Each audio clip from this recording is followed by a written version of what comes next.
আজকে আমরা একটি মজার ছড়া আবৃত্তি শুনব। আর এই ছড়াটি আবৃত্তি করে শোনাবে প্রাক প্রাথমিকের ছোট্ট ছোট্ট সোনামণিরা। চলো শুরু করা যাক।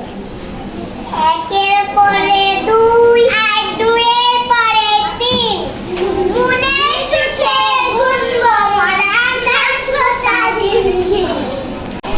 তিনের পরে চার আর চারের পরে পাঁচ, এমনি করে গুনতে পারি ফুল, পাখি আর গাছ। পাঁচের পরে ছয় আর ছয়ের পরে সাত, গুনবো আট গুনবো নয়, ধরে তোমাদেরকে অসংখ্য অসংখ্য ধন্যবাদ।